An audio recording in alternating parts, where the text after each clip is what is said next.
Hey there, everybody. This is Killin' Cat, but you can call me Patrick. Trust me, it's okay. Everyone does.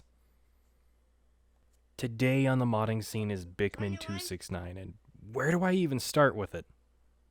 I guess saying I don't think this qualifies as a mod at this point is a good place.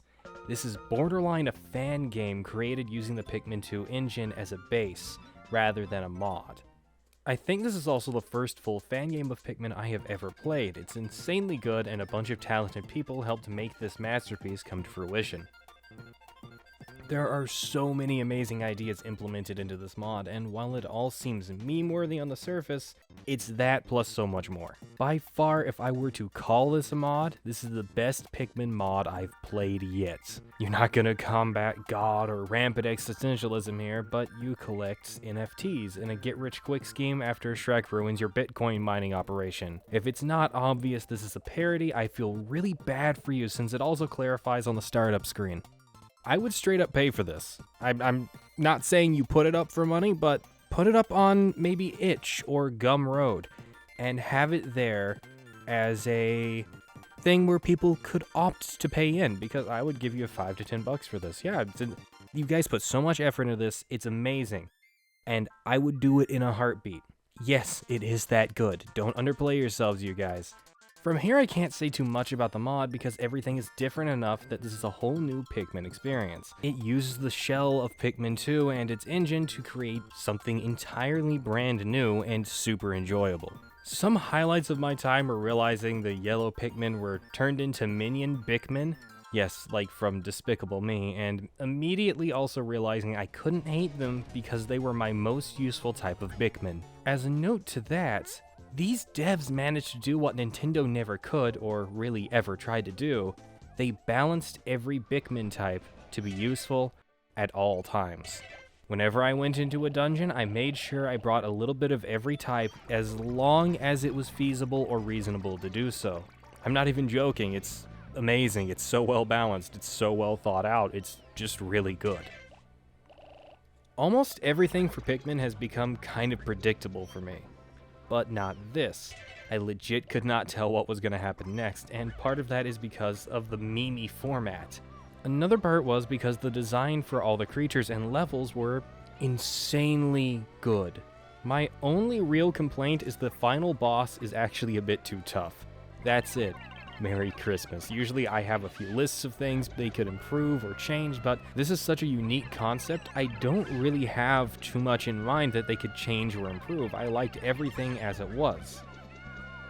Now let's talk about the elephant in the room that a lot of people complain about for this mod, and I played it before it was inevitably patched. So I have the day 1 version of this mod, and I have the day 2 version of this mod where they fixed a bunch of stuff, but not this yet. In the cave, the flood of frogs. It's huge, and it's in the second area of the game. I notice people play the game wrong here, as if it's Pikmin 2 instead of Bikmin 269. Apparently I was one of the few people able to figure out the Sands puzzle, even though it literally tells you on the statue.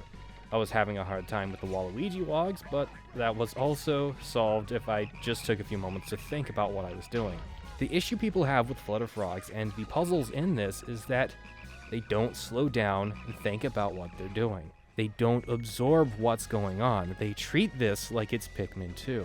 Pikmin 2, in my experience after playing it for years and years and years, isn't really a game you have to think about. You can do almost anything, and as long as you bring in a minimum amount of Pikmin into a cave, you can succeed, and you can easily cheese the final boss by just swarming him with yellow Pikmin. Now, I'm not going to say I didn't mess up the puzzles in this, because even I completely overlooked the orange Koopamin things could swim. I forgot entirely what they are. But yeah, I didn't pay attention to it, or I forgot they could swim, and I just completely miffed a puzzle in this very cave. And that's on me, because I forgot to do that. There is only so much that is on the developer themselves for something.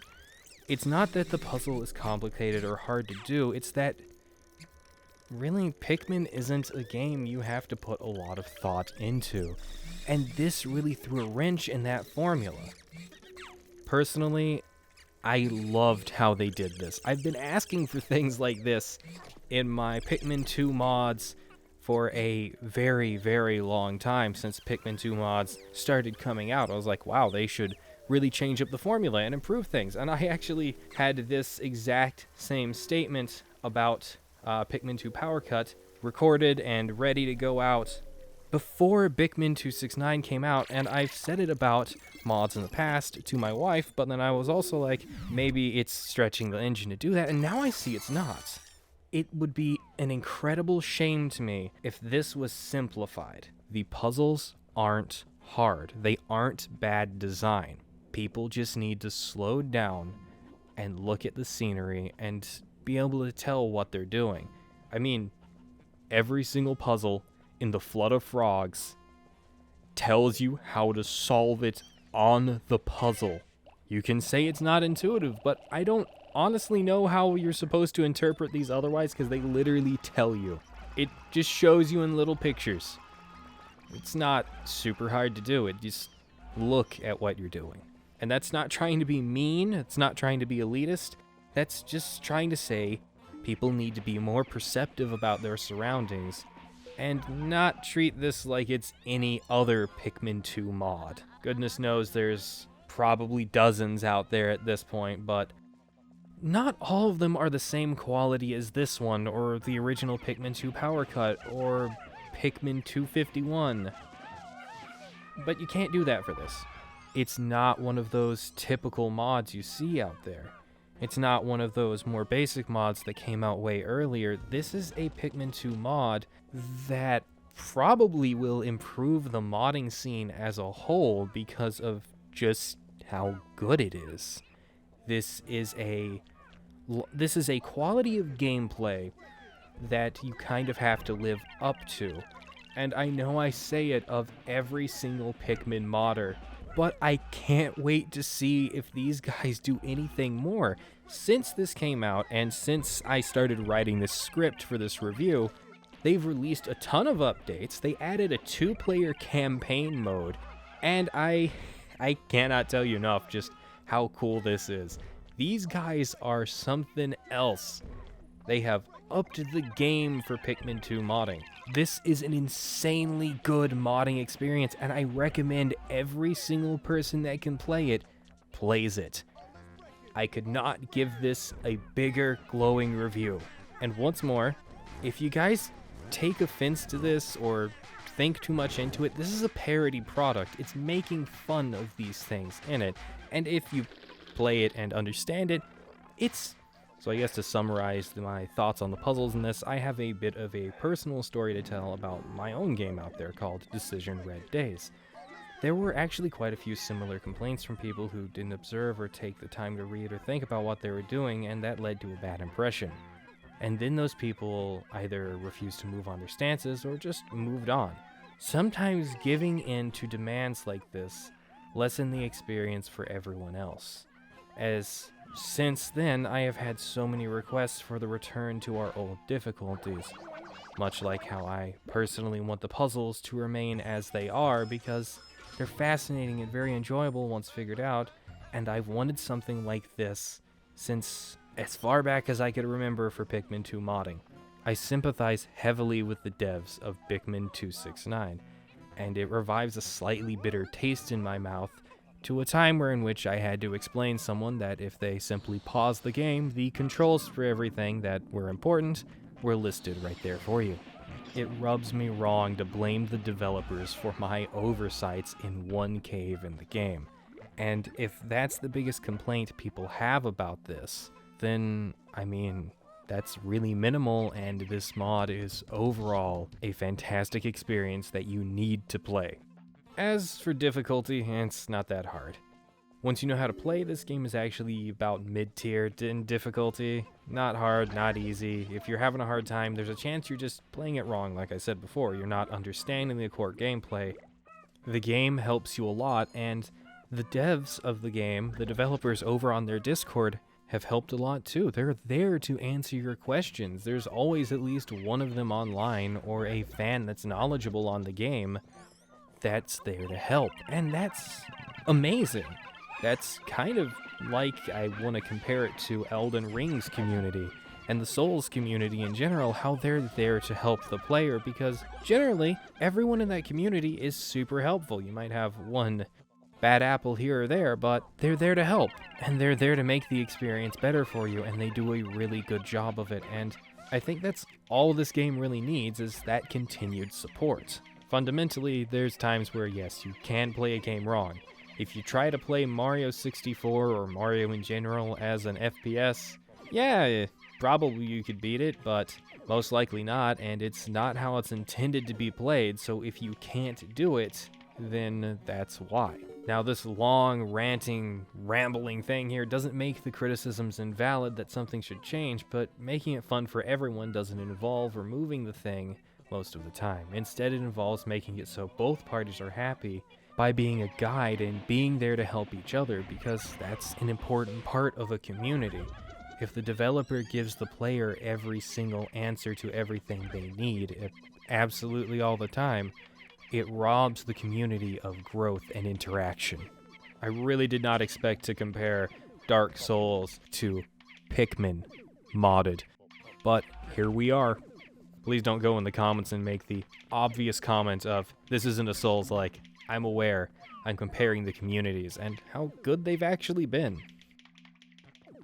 Now that we're at the end of this mod review, it's time I tell you guys why this is coming out before the long play this time. I do say you play this mod, but just be warned, some crashes here and there are currently a thing, and pipe overflow errors happen so much I can't actually remove them from all of my recordings because I can't find them all. Which ended up being a dolphin error where it said this setting was off for panic handlers, but it actually wasn't.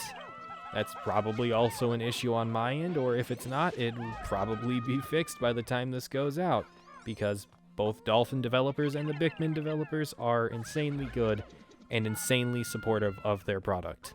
And I did note earlier that I played the day one version of this mod, and I played that up until the last 2 caves of the game, which is the cause of quite a few of the issues and difficulties I had doing this. Yes, that is my fault entirely, because I didn't realize they updated the game. It also fixed a ton of issues and had even more quality of life improvements that I barely got to take advantage of. These guys are amazing. Like, the second day the game was out, they already had most of this fixed, and I just didn't know. Now, I didn't get to play the local couch co-op multiplayer, but it's there, and you can actually use netplay to connect to a friend online, so you don't just have to do local. I can't harp on this enough. It's got consistent updates, it's got a lot of developer support, the fans are super supportive, the game is overall fantastic with maybe one issue in it. I don't know what else I can say. If I haven't driven it in enough, you need to play this. Also, join the Bikmin 269 Discord. I've got it linked in the description below. I'm over there too if you want to chat it up with me, and you can join my Discord too if you want to talk there. In the Bikmin 269 Discord, you can actually download the most recent version of the mod, and normally I'd have it in the description below, but I think you guys should join the community, so go over there and do it. I think it's also up on the trailer video for the launch of Bikmin 269 on the Bikmin YouTube channel, so if you're particularly stubborn, you can get it over there instead. And finally, at the very end, you can support me personally via the links to my Patreon and Ko-fi in the description below. I love the support. Liking, commenting, and subscribing is also a big help. Share with all your friends. And like I said before, joining my Discord is a huge help for me to communicate with you guys and understand you guys better. I hope you all have a good day. I wish you well, and I'll see you on the next Pikmin playthrough or review. Or maybe you can check out my Let's Play stuff. I really like doing those. They're my favorite form of content to this day. That would be really nice if you did. I finished Harvest Moon not too long ago. That was very emotional for me. And soon, Legacy of Goku starts. Bye.